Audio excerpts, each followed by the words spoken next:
चाहिए। अच्छा सर, मई सीरीज की शुरुआत है और जैसा कि आशीष भी कह रहे थे, यूजुअली मार्केट का मानना होता है सेल इन में गो अवे, बट डेटा क्या कह रहा है इसके बारे में? और एक्सपायरी से पहले 4 दिन में जब हमने निफ्टी पर 550 पॉइंट्स और बैंक निफ्टी पर 2000 पॉइंट्स की रैली देखी है, उससे क्या समझें?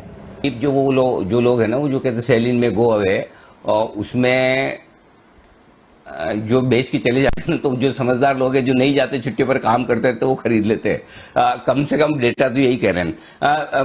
मैं पिछले 10 साल के डेटा के बजाय दीप है ना, मैं 7 साल के डेटा पे जाऊंगा, 2013 से लेकर 2020। ठीक है, 2013 के डेटा से क्यों जा रहा हूं वो भी बता दूं। 2014 में इलेक्शन हुआ था जब मोदी जी पीएम बने थे, हाँ, पहली बार वाले में।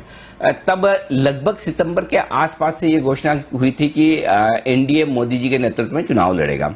उसके शुरुआती संकेत 2-3 महीने पहले से आने लगे, इसलिए ये मई का महीना उस लिहाज से थोड़ा सा रिलेवेंट है। और वही इसलिए मैंने 2013 मई, अगस्त, जून, जुलाई से ये संकेत आने लगे थे। इलेक्शन के को मार्केट डिस्काउंट करना शुरू किया था। उसके पहले के 3 साल 2010, 11, 12 मई की सीरीज नेगेटिव रही, और तब ये जो कहावत चलती थी कि सेल इन में गो अवे, वो सही होता था, और वो आमतौर पर ग्लोबल मार्केट्स के लिए सही भी होता था। लेकिन 2013 से 2020 देखिए दीप, एक भी series, not a single series मई की नेगेटिव बंद हुई हो। पिछले 7-8 सालों में लगातार मई की सीरीज में बाजार ऊपर बंद हो रहे हैं, और बंद होने के ऊपर की रेंज आप सोचेंगे तो दंग रह जाएंगे। 0.5% मिनिमम ऊपर बंद हुए और 8% मैक्सिमम। तो जो मैं बेसिकली देख रहा हूं, मई सीरीज में 3% के आसपास, 3 से 4% की बढ़त आमतौर पर मिलती है। और आपको देखिए, अप्रैल की सीरीज में भी हमने कहा था कि अप्रैल की सीरीज में 2 से 3% की मजबूती आएगी। अप्रैल की सीरीज में एग्जैक्टली निफ्टी 388, 400 पॉइंट बढ़ा है। 400 पॉइंट मतलब आप समझ लीजिए करीबन 2.5%। तो जितना अंदाज अप्रैल की सीरीज में हमने लगाया था कि इतनी बढ़त हो सकती 3% के आसपास की, 2.5% की बढ़त आपके लिए निफ्टी में आई है।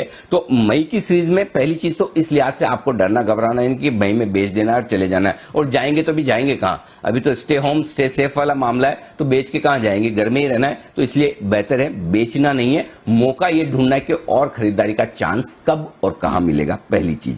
दूसरी चीज, जो आज के ट्रिगर्स की हम बात कर रहे हैं, क्यों एसजीएक्स निफ्टी नीचे है, उसमें एक ट्रिगर मई की सीरीज में बहुत इंपॉर्टेंट है, और वो ये दीप कि आप देखिए, जो कुछ भी पिछले 4 दिनों में तेजी बनी है, उस तेजी में अप्रैल सीरीज के अंत का बड़ा योगदान था, और काफी कुछ शॉर्ट कवरिंग हुई है, और वो शॉर्ट कवरिंग हो चुकी है खत्म।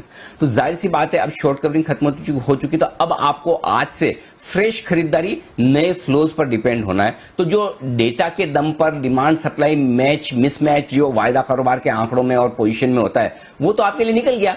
अब आपको जो करना है वो ये करना है कि भाई ठीक है, अब खरीदारी और आगे किस तरह की मिलती है, नहीं मिलती है। 1-2 इंटरेस्टिंग डेटा आपको मैं सीरीज के बताना चाहता हूं। मैं सीरीज काफी हल्के नोट पर शुरू हो रही। कैसे?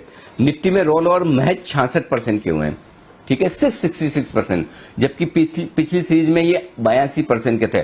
तो बहुत कम निफ्टी में रोल ओवर्स हुए हैं compare in terms of percentage, ठीक है। और ओपन इंटरेस्ट भी निफ्टी का 95 लाख शेयरों से देखेंगे तो घटकर लगभग 89 लाख शेयर, 89 लाख शेयर्स के आसपास आया। तो रोल ओवर्स कम हुए। अब आइए बैंक निफ्टी। पिछली सीरीज में रोल ओवर हुए थे 88% और इस बार हुए 65%। तो जो रिकवरी आई है, इस रिकवरी में काफी समझदार ट्रेडर्स ने और फंड्स ने रोल ओवर अपने कम कर लिए कि 15,000 की निफ्टी पर और 34,000 की बैंक निफ्टी पर लॉन्ग पोजीशन रोल ओवर करना या शॉर्ट भी रोल ओवर करना ज्यादा समझदारी नहीं। तो एक अच्छी बात यह है कि ये सीरीज हल्की चल रही है आगे के लिहाज से। लेकिन इसी के साथ में एक नेगेटिव बात और है जो मैं फ्लोज में आपको बताऊंगा, जो भी इस सीरीज के लिए भी इंपॉर्टेंट है और एफआईडीआईज के फ्लोज के लिहाज से भी। तो मई सीरीज के लिहाज से अगर आप देखेंगे तो आंकड़े बहुत अच्छे हैं, कहीं कोई दिक्कत नहीं।